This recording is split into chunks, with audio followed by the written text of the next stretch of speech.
ওই যে কিছুদিন আগে আপনারা শুনছেন বাংলাদেশের কোনো এক জেলায় কবর থেকে একজনকে উঠাইয়া পুড়িয়া ফেলছে, শুনেন নাই? সে নাকি ইমাম মাহদি দাবি করত।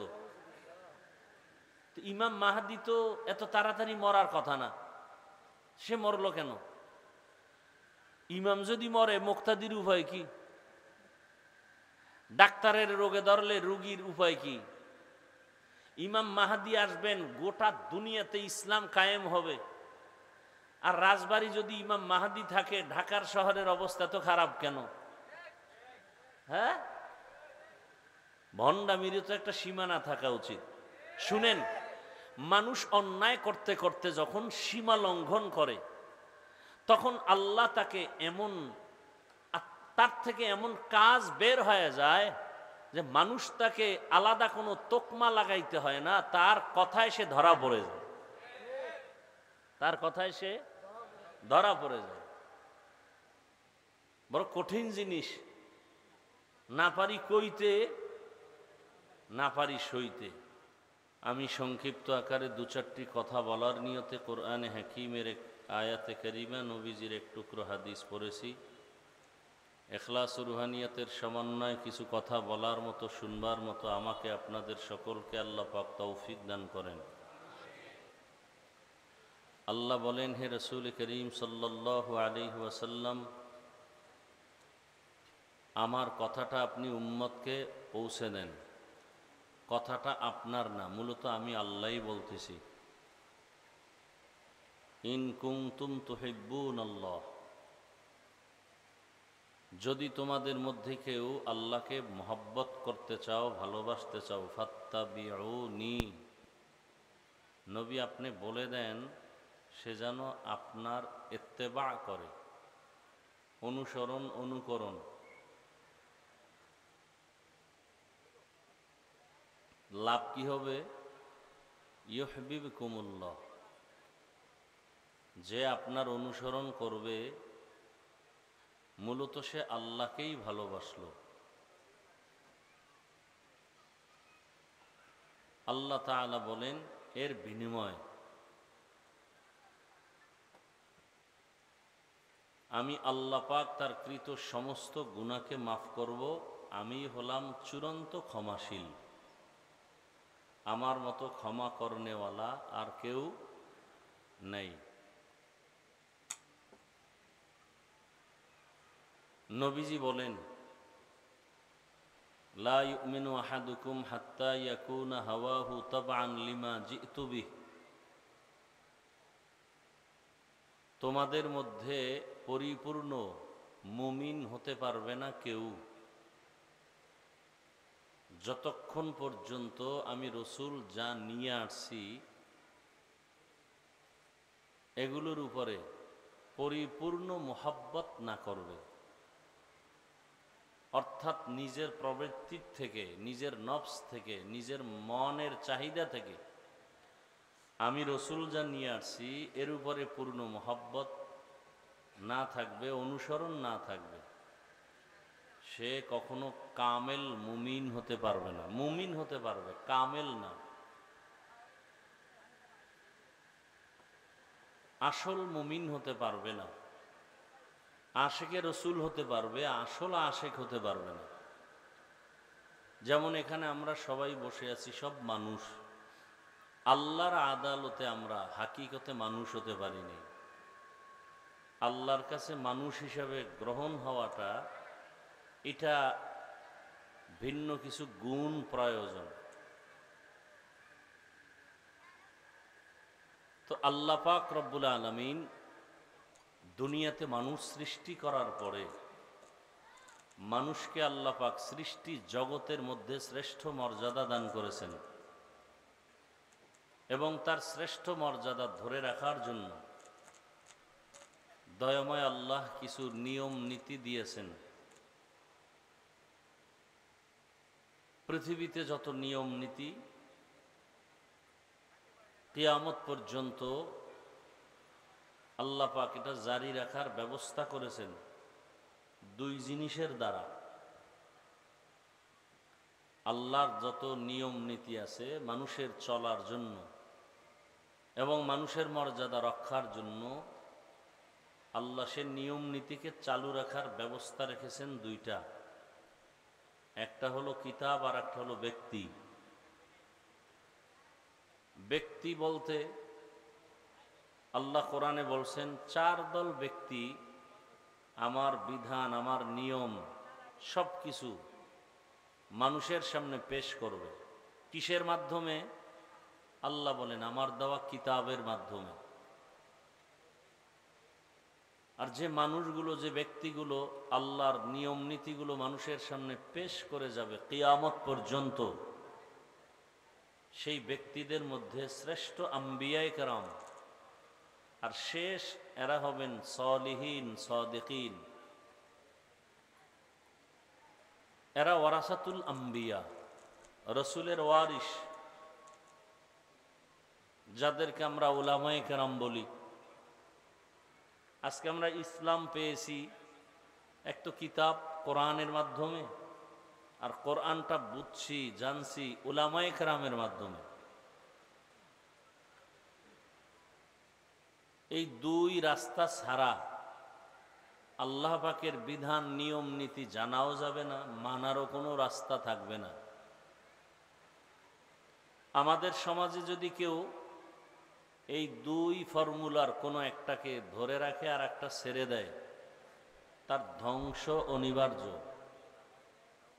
যেমন কেউ যদি বলে আমরা কোনো ব্যক্তি মানব না, শুধু কিতাব মানব, এইরকম কিছু মানুষ আমাদের জানা মতে আছে। এরা এক পর্যায়ে গিয়া রসুলকে মানে না। কাকে মানে না বলেন?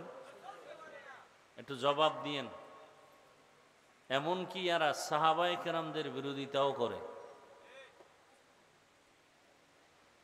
তাহলে আপনাদের ধারণা কি, যারা সাহাবায়ে কেরামদের বিরুদ্ধাচরণ করে, রসুলকে মানে না, এরা হক না বাতিল? এরা বাতিল হওয়ার কারণ কি? কি দুর্বলতা? এরা শুধু কিতাব মানে, কি মানে না? ব্যক্তি মানে না। ব্যক্তি মানে না বলতে কয় ইমাম আবু হানিফাকে মানি না, কোনো ইমামকেই আমরা মানি না, আলেম ওলামা মানি না। অথচ যারা এই স্লোগানগুলো দেয় তারাও তো ব্যক্তি। তারা ব্যক্তি না? না তারা জিন ফেরেশতা? তারাও মানুষ। ধরে নেন আমাদের দেশে যত ফেরকা আছে, একদল বলে কোনো মাযহাব মানি না, ব্যক্তি মানি না। কিন্তু দেখেন যারা বলে, এরাও কোনো না কোনো একটা ব্যানার লাগায়া দল বানায়া চলে না? ওই দলে সভাপতি সেক্রেটারি নাই? বলেন, সত্য কথাটা বলেন। তারা বলে কোনো ব্যক্তি মানি না, অথচ তারা আমাদের থেকে বেশি ব্যক্তির পূজা করে। কোরআন হাদিস অনুযায়ী যদি কেউ কোনো আলেমকে মানে, তাহলে এটা হবে ইবাদত। আর কোরআন হাদিস বাদ দিয়ে যদি কেউ কোনো ব্যক্তি মানে, তাহলে এটা হবে পূজা। কি হবে? পূজা হবে। এটা শিরিকের অন্তর্ভুক্ত হয়ে যাবে। আবার একদল মানুষ দেখবেন এই প্যান্ডেলেও থাকতে পারে, বলে আমরা ব্যক্তি মানি, কিতাব মানি না। কিতাব বুঝিও না, মানিও না। কি মানি? আমরা পীর মানি। পীরকে কি হিসাবে মানে? বলে পীর আমার সব। কেমন সব? সে যদি জাহান্নামে যেতে বলে আমি জাহান্নামেই যাব, তারপরও পীর ছাড়ব না। এইভাবে পীর মানা জায়েজ নেই। এভাবে পীর মানা কি নেই? আমি আমার পীরকে মানব শ্রদ্ধার সাথে। কাকে পাওয়ার জন্য? আল্লাহকে পাওয়ার জন্য। যে পীরের মাধ্যমে যদি আল্লাহ নাই পাওয়া যায়, সে পীর মানার কোনো যৌক্তিকতা নেই। আমি দুনিয়াতে সব কাজ মাধ্যম ছাড়া হয় না। আপনি একটা নদী পার হবেন, মাধ্যম কি? ব্রিজ। কথা ঠিক না? ফেরি, নৌকা। এখন সে বাহন বা মাধ্যমটা যদি অপূর্ণাঙ্গ হয়, ব্রিজ ভাঙা, ওপার যাওয়া যাবে না, সে ব্রিজের কোনো মূল্য আছে? নাই। আমি বয়ান করতেছি, মাধ্যম কি? মাইক।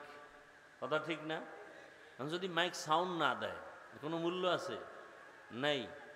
তাহলে আমি পীরের কাছে যাব কেন? এই উদ্দেশ্যই তো আমাদের জানা নেই, এই জন্য বিরোধিতা করে। একদল বেশি আগায় গেছে, একদল অনেক পেছনে গেছে।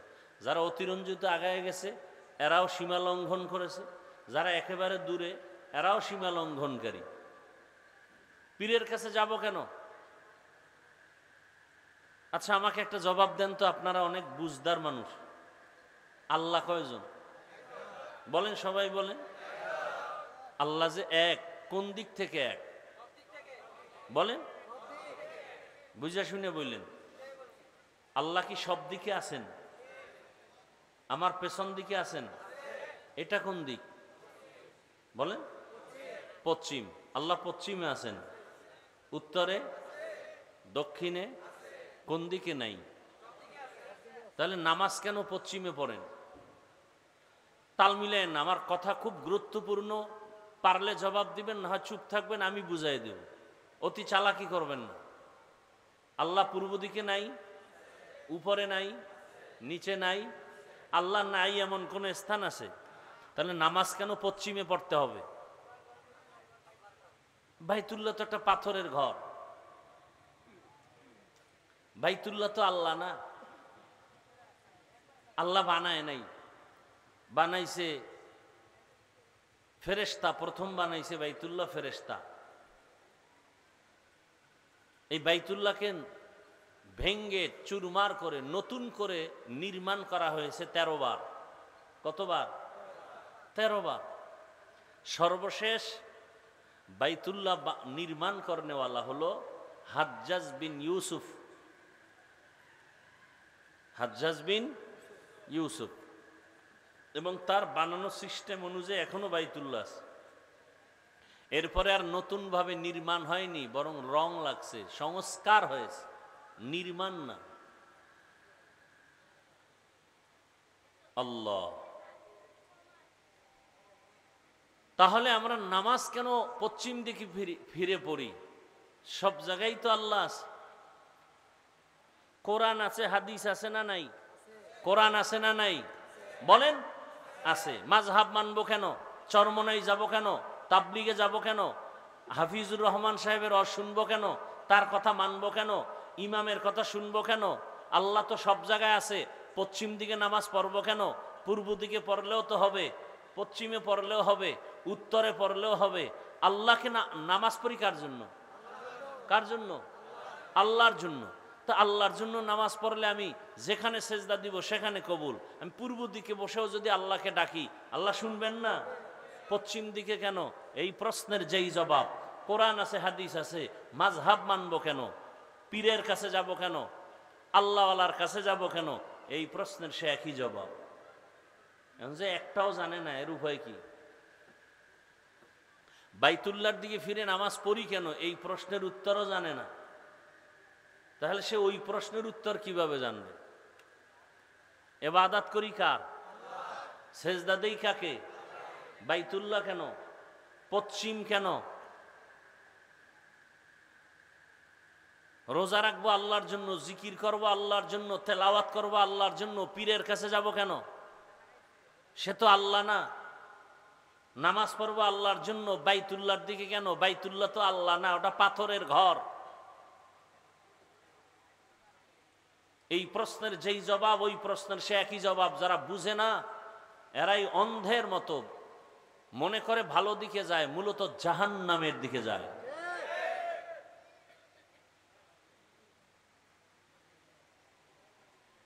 হযরত ওমরের ঘটনা আছে তো হাদিস শরীফে।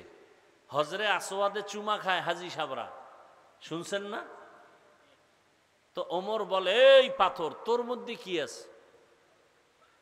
তুই তো একটা বস্তু, পাথর। তুই কারো উপকারও করতে পারো না, ক্ষতিও করতে পারো না। ক্ষতি করার ক্ষমতা আমার আল্লাহর, উপকার করার ক্ষমতা আল্লাহর। তোকে চুমা দেই কেন? রসুল দিয়েছেন এজন্য দেই। রসুল দিয়েছেন।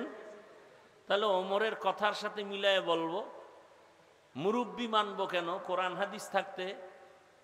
বলুন তো, সাহাবায়ে কেরামের সামনে কোরআন ছিল রসুলের থেকে? রসুলের উপরে বর্ণিত কোরআন সাহাবাদের সামনে ছিল না? হাদিস রসুলের ছিল না? এরপরও রসুলকে মানছেন না মানেন নাই? সাহাবায়ে কেরামের পরে আসছেন তাবেঈন, তারা সাহাবায়ে কেরামদেরকে মেনে চলেছেন। এজন্য আমরা পীরকে মানি আল্লাহ পাওয়ার জন্য, রসুলকে চিনার জন্য, কোরআন হাদিস বুঝার জন্য। কতক্ষণ মানি? তারা যতক্ষণ কোরআন সুন্নার পথে থাকবেন। যদি দেখি আমার পীর মুরব্বী কোরআন সুন্নার লাইনে নাই, আমিও তারে মানার পথে নাই। সহজ কথা। এ কথা বলা যাবে না পীর আমাকে জাহান্নামে যদি নেয় আমি জাহান্নামে যাব, এ কথা বলার কোনো সুযোগ নেই। এটা মারাত্মক অপরাধ। আর দুনিয়ার কোনো পীর, দুনিয়ার কোনো মাওলানা মুফতি মুহাদ্দিসের বাবারও ক্ষমতা নাই কোনো মানুষকে জান্নাতের গ্যারান্টি দেওয়ার, নিজের থেকে কিছু বলার। তাহলে সে কি বলবে, কি করবে? তার কাজ একটা, রসুলের রেখে যাওয়া দিন মানুষকে বুঝাবে। মানুষ বুঝে না, তাদের বুঝাবে। বুঝাবার ভাষা হবে নরম, কি কৌশলে বুঝাবেন সে নীতিও আল্লাহ দিয়েছেন ইসলামের মধ্যে।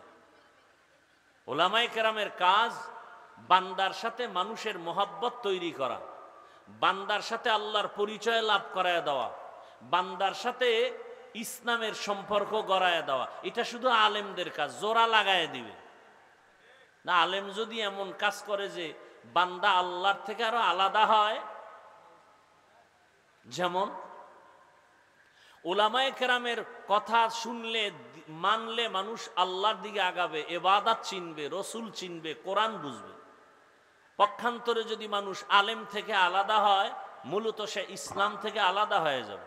কারণ আলেম ছাড়া ইসলামের সঠিক ব্যাখ্যা কেউ করতে পারবে না। আলেমদের মধ্যেই ভেজাল করে অনেকে, আর যারা আলেম না তারা কি করবে?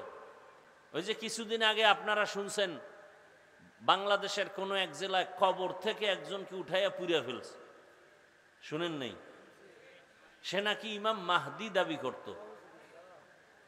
ইমাম মাহদি তো এত তাড়াতাড়ি মরার কথা না, সে মরলো কেন?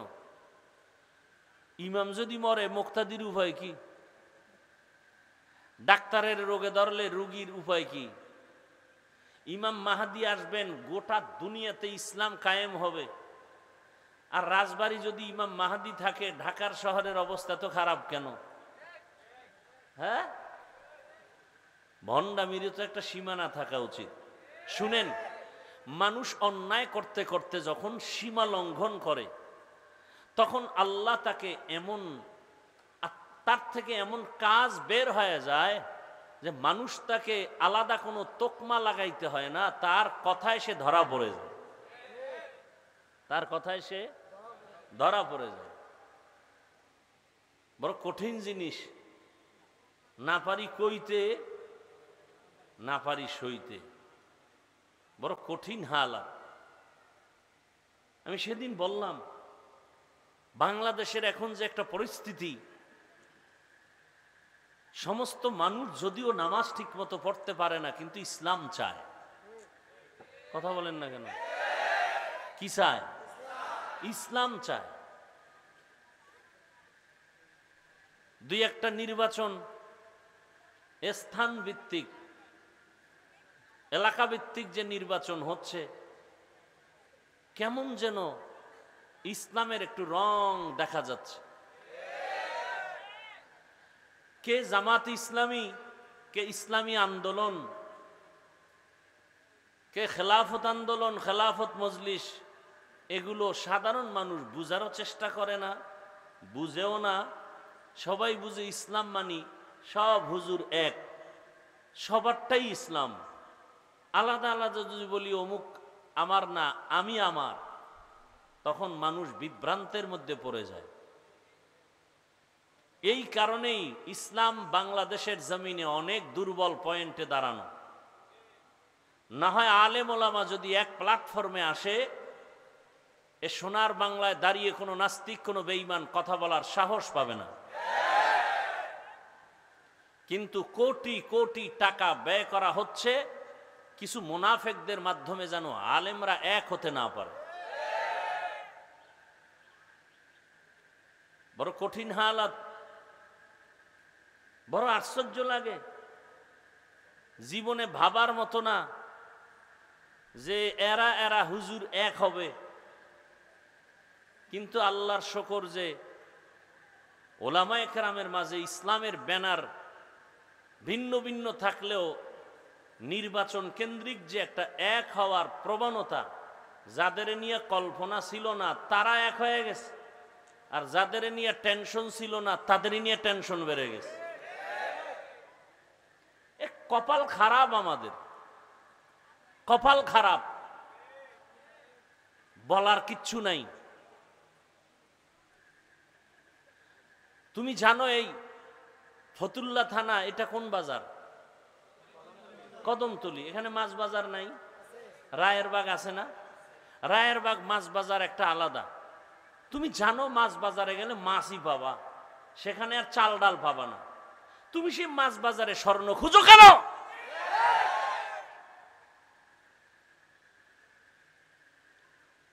তুমি চালের দোকানে চাল পাবা, কিয়ামত পর্যন্ত স্বর্ণ পাবা না। কোন ধান্দায় তোমাকে সেখানে পাঠাইলো যে চাল বাজারে স্বর্ণ পাওয়া যায়? কে বলেছে? আর তুমি বোকার মতো দৌড়াচ্ছ। এই বাংলার জমিনে দাঁড়ায় কোনোদিন আওয়ামী লীগ ব্যানার লাগায় বলে নাই যে ইসলাম আমরা কায়েম করবো? বলেছে? তাহলে তার কাছে ইসলাম চান কেন? বিএমপি কোনোদিন বলে নাই যে দেশে আমরা ইসলাম কায়েম করবো? বলেছে? তো তার কাছে ইসলাম চান কেন? ইসলাম কায়েমের জন্য তো আলাদা ব্যানার আছে আমার দেশে, সেখানে না ইসলাম তালাশ করবেন। সেখানে যদি ইসলাম না পান তখন প্রশ্ন। অন্যদিকে ইসলাম তালাশ করলে তো আমও যাবে, সালাও যাবে। তারা গণতন্ত্র প্রক্রিয়ায় কাজ করে, ইসলাম বলে গণতন্ত্র হারাম। আব্রাহাম লিঙ্কনের সিস্টেমের গণতন্ত্র, ইসলাম বলে হারাম, কুফরি। আল্লাহ হেদায়েত না দিলে কি করার? আর হেদায়েতের মালিক কোনো বান্দাও না। কে? মান ইয়াহদিল্লাহু ফাহুয়াল মুহতাদ ওয়া মান ইউদ্লিল ফালান তাজিদা লাহু ওয়ালিয়াম মুরশিদা। আল্লাহ উলামায়ে কেরামদের এক ও নেক বানায় দেন। তবে আপনাদেরও কিছু দোষ আছে নাকি? আপনারা দরবেশ, দোষ নাই? যারা উলামায়ে কেরামের বিরুদ্ধে ফেসবুকে লেখেন, আলেমরা এক হওয়ার পেছনে আপনারাও অনেক বাধা। এই ফেসবুকওয়ালা যারা আলেম ওলামার বিরুদ্ধে লেখে, এরাও উলামায়ে কেরামের এক হওয়ার পেছনে কি বাধা। এজন্যই তো আমি বলি, উলামায়ে কেরামের বিরুদ্ধে যারা ওপেন মানুষের সামনে ইজ্জত নষ্ট করার কথা বলে, উলামায়ে কেরামকে ছোট করার জন্য, সম্মান নষ্ট করার জন্য যারা ওপেন মানুষের সামনে কথা বলে আর ফেসবুকে লেখে, এরা সবগুলো সন্তান পিতামাতার অভিশপ্ত সন্তান। আলেমের দোষ নাই কথাটা কি এমন? দোষ তো আছেই। সেই দোষ ধরার মতো সুযোগ আছে না? কেমনে বুঝাই? নামাজে ইমামতি করে বারবার বলি, ইমাম সাহেব নামাজে ভুল করতে পারেন না? ভুল যদি হয়ে যায় নিয়ম কি? কথা বলেন না কেন? লোকমা দিবেন। কি দিবেন? লোকমা দিবেন। তো ইমাম সাহেব নামাজে আলহামদুর মধ্যে ভুল করে ফেললো, মসজিদের মাইকের আওয়াজ রাস্তায় আসছে, চায়ের দোকানওয়ালা শুইনা দোকান থেকে জোরে চিৎকার দিয়া বলে, হুজুর আপনার ভুল হয়েছে, ঠিক করেন। এটা লোকমা হবে না বেয়াদবি হবে?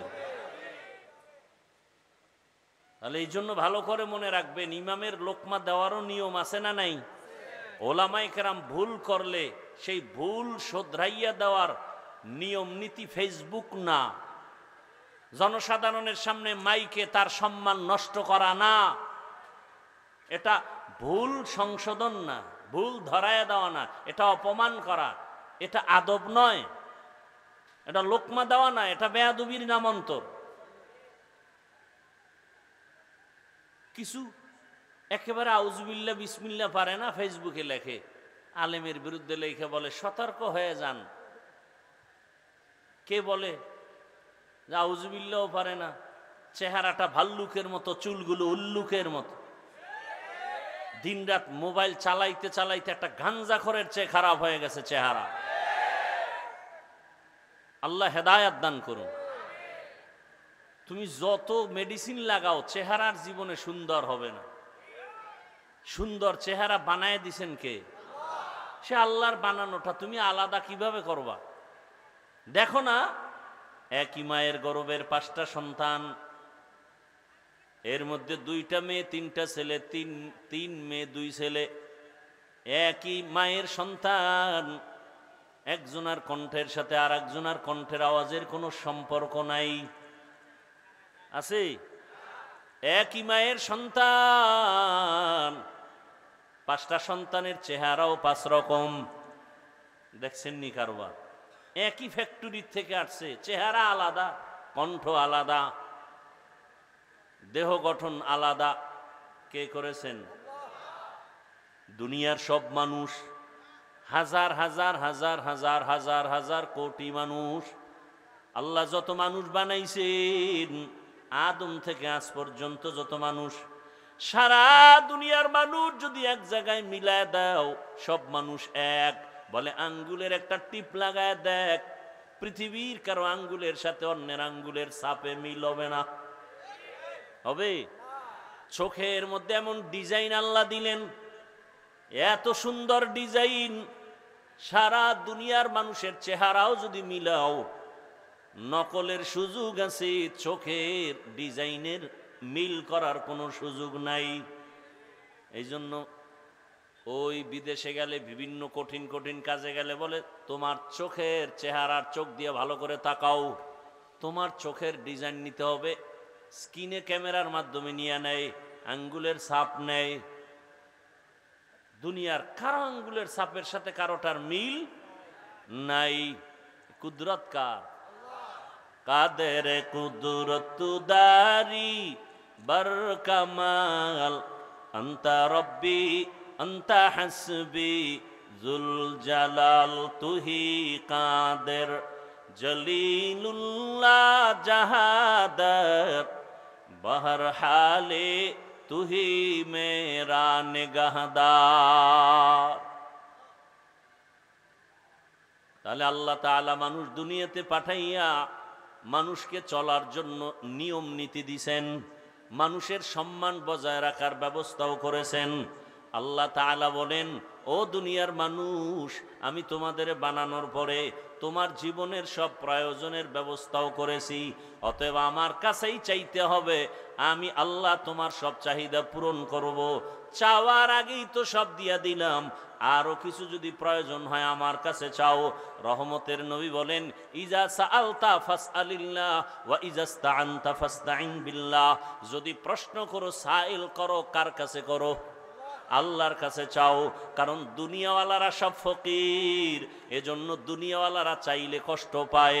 আল্লাহ হলেন ধনী, আল্লাহ বলেন আমার কাছে চাইলে আমি খুশি। ইয়া আইয়ুহান নাস আনতুমুল ফুকারাউ ইলাল্লাহ ওয়াল্লাহু হুয়াল গনিয়্যুল হামিদ।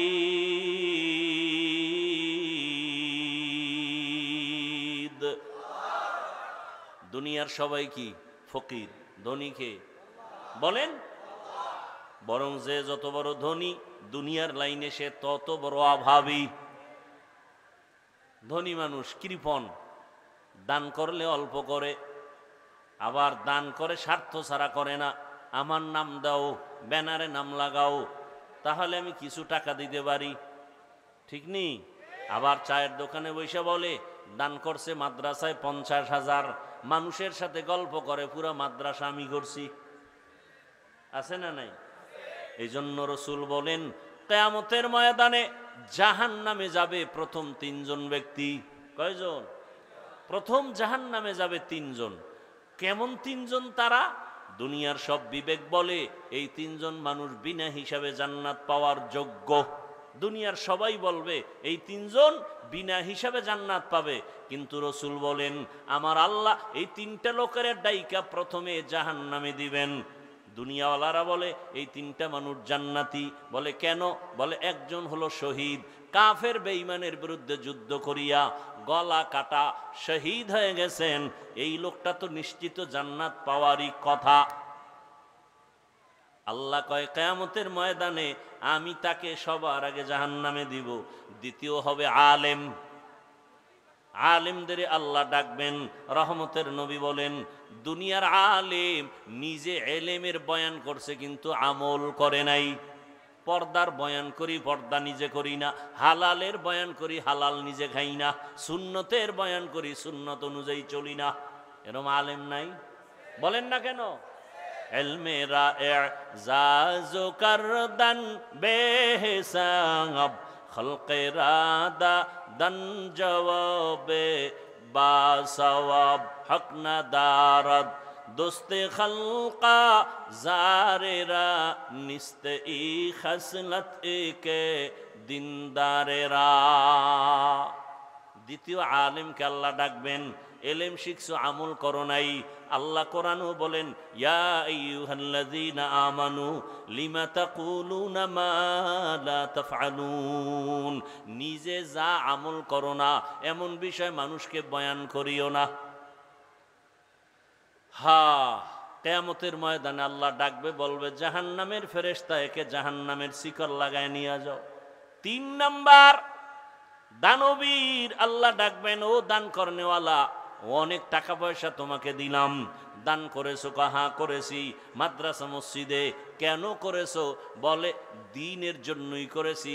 আল্লাহ কয় না না, তুই মানুষের প্রশংসা পাওয়ার জন্য করেছো। মানুষের প্রশংসা, নাম না দিলে মনে কষ্ট, আলহাজ না বললে মনে কষ্ট। আল্লাহ হেদায়েত দান করুন। একজনে আমারে 5 কোটি টাকার জায়গা কিনে দিবে, 1 কোটি টাকা নগদ রেডি আমাকে দেখাচ্ছে যে 1 কোটি টাকা দিব। অলরেডি 5 লাখ টাকা বানাও দিছে, বায়নাও করেছে জায়গায়, এই আদর্শনগরের কথা। পরে হঠাৎ করে একদিন কয়, কি নাম দিবেন? মাদ্রাসা। আমি আপনি কি চান? আমি চাই আমার শাশুড়ির নাম দিবেন, বউয়ের নাম দিবেন, শাশুড় শ্বশুরের নাম দিবেন। আমি কইলাম আমি আমার নামই দিব না, আমি নাম দিব তালিমিয়া। লোকটা সেখান থেকেই ব্যাক করলো, ব্যাক কইরা চলে গেল জগতের এক পার্শ্বে গিয়া শাশুড়ির নাম, বউয়ের নাম, শ্বশুরের নাম, 13টা নাম দিয়া মাদ্রাসা করছে। ঘুরে টুরে 2 বছর পরে কয়, হুজুর আইয়েন আমার মাদ্রাসা একটা ওয়াজ লাগবে। গিয়ে দেখি ঠিকই কারবার ঘটায় ফেলাইছে। 6 মাস পরে একজন হুজুর পাল্টায়, উন্দুর পরে আর মরে। বিল্ডিং করার নাম মাদ্রাসা না। এ জমিনে কোরআনের যত মাদ্রাসা কায়েম আছে চোখের পানিতে, টাকার মাস্তানিতে না। ইলমে রা'জাজু করদান বেহিসাব খলকেরা দাদান জবাবে বাসওয়াব। আল্লাহ তাআলার ভালোবাসা আমরা সবাই চাই, কারণ এত সুন্দর কণ্ঠ কে দিছেন? কথা বলেন। আল্লাহ দিছেন। আমাকে হায়াতটা কে দিলেন? আপনার চলাফেরার মতো পা দিলেন কে? খুঁজে খুঁজে যদি দেখেন সব দিনেওয়ালাকে, একমাত্র আমার আল্লাহ। আমার আব্বা, আমার আম্মা হালকা পাতলা আমাকে বস্ত্র দিয়েছেন, বিবাহের পরে সব দায়িত্ব শেষ, তাও কত কষ্টর জিন্দেগি আমার। ওরে নবীর আশিক, আল্লাহ বলেন সব আমি তোমাকে দিলাম। অতএব ভালোবাসা তোমার মা বাবা যা পাবে তার থেকে আমি আল্লাহ কম পাবো না বেশি? বলেন। মা বাবায় ভালোবাসা পাবে তো আল্লাহর থেকে বেশি? বলেন না কেন? আল্লাহ পাবেন? বলেন। কার থেকে কম? মা বাবার থেকে না বেশি? কেমন বেশি? আলা রাসূলুল্লাহ সাল্লাল্লাহু আলাইহি ওয়া আলিহি ওয়াসাল্লাম, লা তাআতা লি মাখলুকিন ফি মাসিয়াতিল খালিক। আল্লাহর রাসূল বলেন, আল্লাহকে অসন্তুষ্ট করিয়া মা বাবাকে যদি খুশি রাখো হারাম, আল্লাহকে বেজার করে শিক্ষকের কথা যদি মানো হারাম, আল্লাহকে বেজার করে নেতার কথা যদি মানো হারাম, আল্লাহকে অসন্তুষ্ট করে নেত্রীর কথা যদি মানো হারাম, আল্লাহকে অসন্তুষ্ট করে পীরের কথা যদি মানো হারাম। এক কথায় ফলাফল, দুনিয়ার সবার কথা অমান্য করা যাবে, আল্লাহকে বেজার করা যাবে না। আল্লাহকে বেজার করা যাবে? এজন্য আল্লাহ কয় আমাকে ভালোবাসো, অন্তর থেকে ভালোবাসো। কয় কেমনে ভালোবাসবো? আল্লাহ পাক স্কেল দিয়ে বলে আমার নবীর অনুসরণ করলেই প্রমাণ হবে তুমি আল্লাহকেই ভালোবাসো। সিবগাতাল্লাহ ওয়া মান আহসানু মিনাল্লাহি সিবগা ওয়া নাহনু লাহু আবিদুন।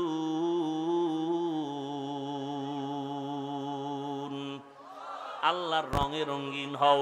দুনিয়াতে যত রং আছে আমার মাওলার রঙের মতো আছে আর সুন্দর রং? আসমানের দিকে তাকায় দেখো কত সুন্দর রঙের আসমান আল্লাহ বানায় রাখছেন। জমিনের দিকে তাকাও কত সুন্দর রং বেরঙের জিনিস আল্লাহ বানায় রাখছেন।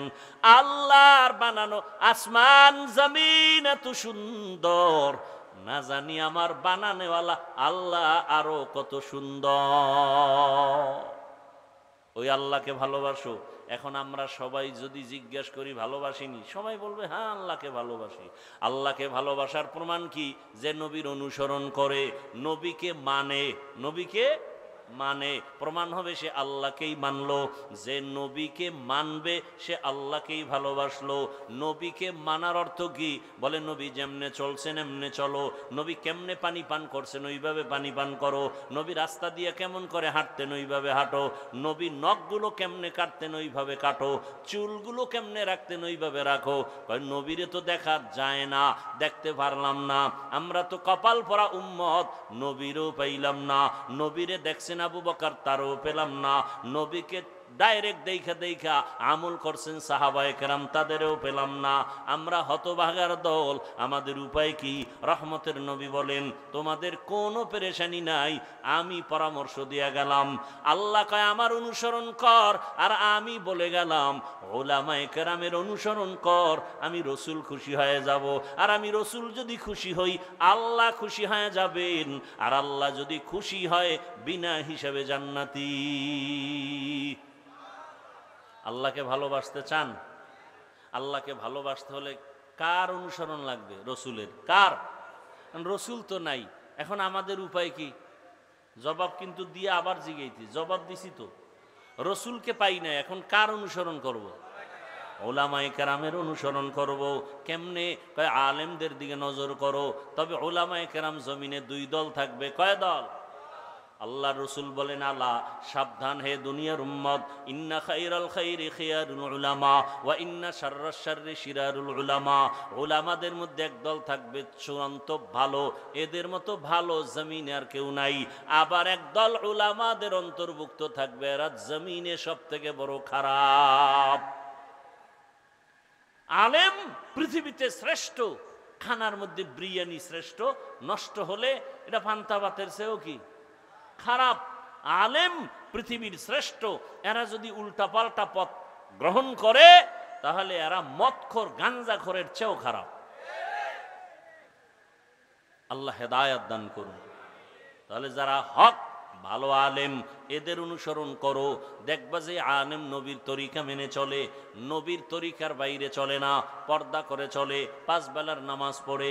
আরে তোমার তদন্ত করা লাগবে না একজন আলেম ভালো না খারাপ, 2 মিনিট থাকলে তার কথা শুনলে, চেহারা দেখলে তোমার অন্তরে শাহাদাত আসবে, সাক্ষী আসবে যে আলেমটা পিওর না ভেজাল।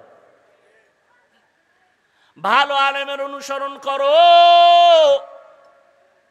বলে কি দেখে দেখে আমল করো। আলেম কেমন করে পানি পান করেন তুমি ওইভাবে করো, আলেম কেমন করে জুতা পরেন ওইভাবে তুমি জুতা পরো, আলেম কেমন করে রাস্তায় হাঁটেন ওইভাবে তুমি হাঁটো। কারণ উলামায়ে কেরাম নিজের বাবারটা দেইখা শিখে নাই, কোরআন হাদিস পড়িয়া তাবেঈনদেরকে অনুসরণ করছেন, উলামায়ে মুতাকাদ্দিমিনকে অনুসরণ করছেন, তাবেঈনরা সাহাবা তাবেঈন এভাবে অনুসরণ করে সাহাবাদেরকে করছেন, সাহাবায়ে কেরাম রাসূলকে অনুসরণ করে আমল শিখছেন। অতএব উলামায়ে কেরামের আমলটা কোরআন সুন্নাহ অনুযায়ী মন গড়া আমল না। তবে ভেজাল যদি দেখো, নবী আগেই বলেছেন সব আলেম সঠিক না, একদল সঠিক আর একদল হবে বেঠিক। আচ্ছা বেঠিক হবে কেন আলেম? আলেমের দাম কম, কথা বলেন না কেন?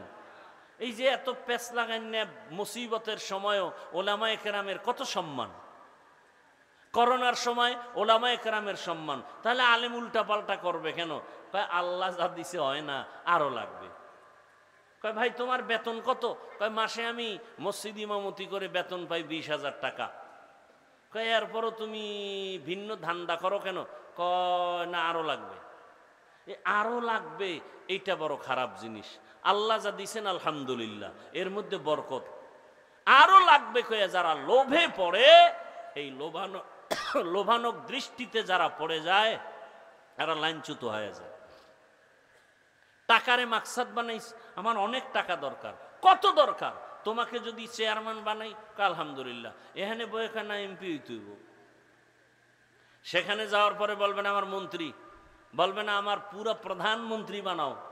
তো এই শখ মিটবে কবে তোমার? মুখে কাদা দিয়া মাটি দিয়া মরার পরে তোমার শখ মিটানো হবে। খাইতে পারো 1 প্লেট, 10 প্লেট নিয়ে টানাটানি কেন? খাইতে পারে 1 প্লেট, 10 প্লেট নিয়ে টানাটানি, বড় আশ্চর্য বিষয়। এই বেশি খাইতে বেশি খাওয়ার জন্য পারবে অল্প, টানাটানি করে কুকুরের মতো। এই কারণে আমার দেশে যত অশান্তি, হামলা আর মামলা। তো উলামায়ে কেরামের অনুসরণ, রবিউল আউয়াল আমাদেরকে এটাই শিখায়, আল্লাহর ভালোবাসা নিয়া রসুলের অনুসরণ করো। আর রসুলের অনুসরণ করলে যদি রসুলকে না পাও, রসুলের প্রতিনিধি, রসুলের মোহাব্বতের বন্ধু উলামায়ে কেরামের অনুসরণ করো। এজন্য আমি বলি উলামায়ে আহলে হক, এদের অনুসরণ করো। উলামায়ে আহলে হক কারা? এরা কখনো বেপরদায় চলবেন, বাম হাতে পানি পান করবেন না, এরা সুন্নতের অনুসরণে চলবেন। এদেরকে দেখে দেখে আমল করো। উলামায়ে কেরামের পরামর্শ নিয়ে তোমার আদর্শ ঠিক করো। নামাজে কেমনে দাঁড়াইবা, উলামায়ে কেরাম আহলে হক আলেম দেইখা নামাজ ঠিক করো, রোজা ঠিক করো, পর্দা ঠিক করো। ব্যবসা যদি করতে চাও, ইসলামী ব্যবসার সিস্টেম দেওয়া আছে, ওই সিস্টেমে ব্যবসা করো। নবী সুসংবাদ দিছে তুমি জান্নাতে যাইবা। চাকরি যদি করো, ওখানে ইসলামের সিস্টেম বাতানো আছে, ওই নিয়মে তুমি চাকরি করো। তুমি চাকরি করিও জান্নাতের পথ পাইবা। উলামায়ে কেরাম থেকে জেনে নাও, নিজে নিজে পারবা না, উলামায়ে কেরাম থেকে জেনে জেনে তুমি আমল শুরু করে দাও। আর তোমার উলামায়ে কেরামের থেকে যাইনা শুইনা আমল যা করবা, এর সাথে তুমি আগায়া থাকার জন্য, মজবুত হইয়া চলার জন্য, শয়তানের ধোকায় যেন পিছে পড়তে না হয়, এ কারণে তোমার মা বাবার দোয়া নেও, মুরব্বীদের দোয়া নিয়ে চলো। রসুলের আদর্শের মালা গলায় নিয়া, উলামায়ে কেরামের পরামর্শ নিয়া, মা বাবার দোয়া নিয়া সামনে যদি আগাও, দুনিয়ার সব একদিকে পড়ে যাবে, তোমার লোভানক দৃষ্টিও দিকে যাবে না। ওই লোকগুলো লোভে পড়িয়া কোটি টাকা পাইয়াও যত পেরেশানির মধ্যে আছে, তুমি অল্প টাকায় আনন্দে জীবন কাটাইবা, কোনো পেরেশানি থাকবে না, কোনো পেরেশানি থাকবে না। এ রবিউল আউয়ালের শিক্ষা। নবী দুনিয়াতে আসছে কেমনে, এই আলোচনা সারা রাত করলে আমাদের অন্তরের তৃপ্তি আসবে, কিন্তু আমল করার জন্য তো রসুলের সুন্নতের বিষয় আমাদের জানতে হবে। এখান থেকে আপনারা এখন বের হবেন, বের হইয়া এখান থেকে সুন্নতের আমল কি করবেন? 1 নম্বরে আপনি জুতা পরতে গিয়া ডান জুতায় ডান পা আগে দিবেন, 1 নাম্বার সুন্নত। এরপরে বাম জুতাটা বাম পা ঢুকাবেন। দোনো পায়ে জুতা ঢুকানোর সময় কোন পা আগে যাবে বলেন? ডান পা। এবার দোনো পাও যখন জুতা ঢুকে পড়লো, এবার কদমটা যখন দিবেন, ডান পাও দিয়া কদম দিবেন, এটা সুন্নত। হাঁটা শুরু করবেন আগে কোন পা দিয়া? ডান পা। যখন আপনি যাবেন রাস্তার ডান দিক থেকে হাঁটবেন, নজর নিচে রাখবেন, ইস্তেগফারের আমল করবেন। নিচে নজর রেখে ডান দিক থেকে হাঁটবেন আর দরুদ পড়বেন, ইস্তেগফারের আমল করবেন। বাসায় যখন যাবেন ডান পা দিয়া ঘরের মধ্যে ঢুকবেন, জোরে একটা সালাম দিবেন, আসসালামু আলাইকুম ইয়া আহলাল বাইত।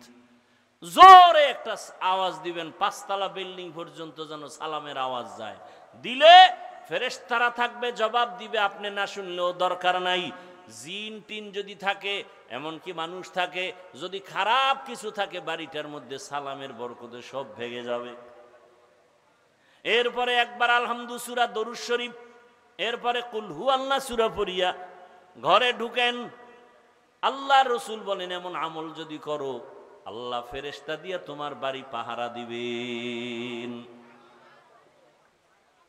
ভাইয়েরা আমার, এরপরে আপনি গিয়া সুন্দর করে ফ্রেশ হবেন, ওযু বানাবেন। ওযু বানাইয়া হালকা খানা থাকলে খাবেন, সুন্নত অনুযায়ী খাবেন। এরপরে আপনি ঘুমের বিছানায় যখন যাবেন, ওযু করে বিছানায় যাবেন, ডান কাতে ঘুমাবেন, দরুদ শরীফের আমল করতে করতে ঘুমাবেন। ফজরের নামাজের সময় উঠে নামাজ আদায় করবেন।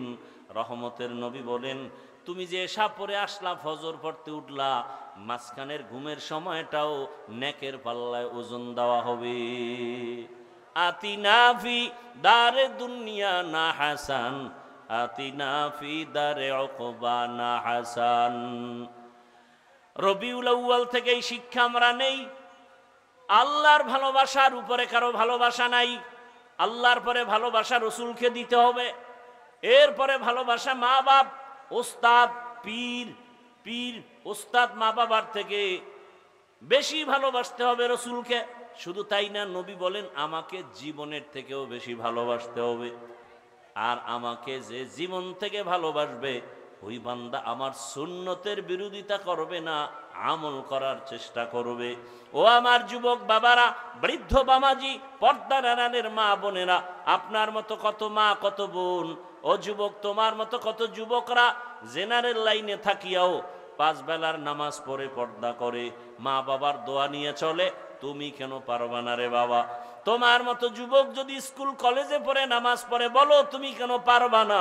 তোমার মতো যুবক সন্তান চাকরি করে, নামাজ পড়ে, ব্যবসা করে, তুমি কেন পারবা না? ও পর্দার আড়ালের মা বোনেরা, আপনার মতো কত মা, কত বোন পর্দা করে, স্বামীর মাল হেফাজত করে, মোবাইলে সময় নষ্ট করে না। আপনারা কেন পারবেন না? এখনো সময় আছে, আল্লাহর কাছে তওবা করেন, মনে মনে আল্লাহকে ডাকেন, হে মালিক, জীবনে গুনাহ কম করি নাই, হাতের গুনাহ, চোখের গুনাহ, জবানের গুনাহ, অন্তরের গুনাহ, আজকে থেকে তওবা করে নিলাম, আর নামাজ ছাড়বো না, বেপরদায় চলবো না।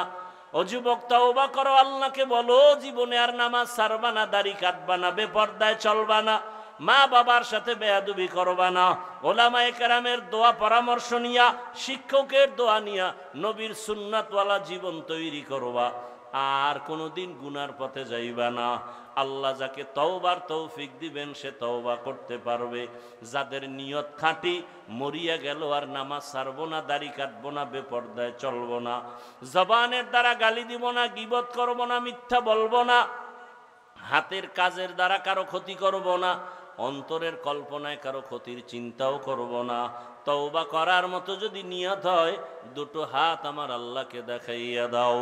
আয় আল্লাহ, হাতগুলো কবুল করে নেন, তওবা কবুল করে নেন, তওবার উপরে মজবুত হইয়া চলার তৌফিক দান করেন, আমিন।